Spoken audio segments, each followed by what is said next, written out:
Dans un climat houleux, le pass sanitaire s'est de nouveau retrouvé au centre des débats entre les députés hier soir et les élus de la majorité se sont fait peur à une voix près. 74 contre 73, l'Assemblée nationale a finalement adopté l'article 2 du projet de loi de vigilance sanitaire qui autorise l'exécutif à recourir à ce dispositif du pass sanitaire jusqu'au 31 juillet 2022 si les circonstances l'exigent.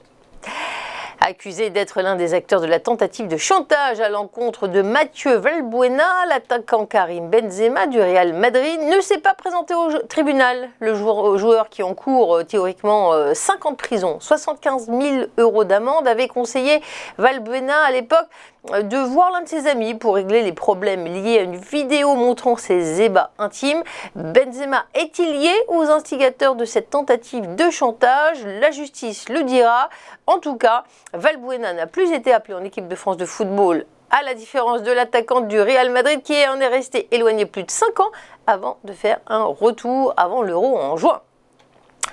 L'accord de libre-échange signé cette semaine entre l'Union européenne et le Qatar pour le transport aérien suscite la colère des acteurs du secteur qui craignent une concurrence déloyale avec Qatar Airways. C'est la compagnie étatique de l'Émirat. Entrée en vigueur sans attendre la ratification des 27 États membres, cet accord prévoit une ouverture du ciel européen quasiment illimitée pour Qatar Airways qui pourra desservir n'importe quelle ville sans aucune restriction de capacité ou de fréquence de vol.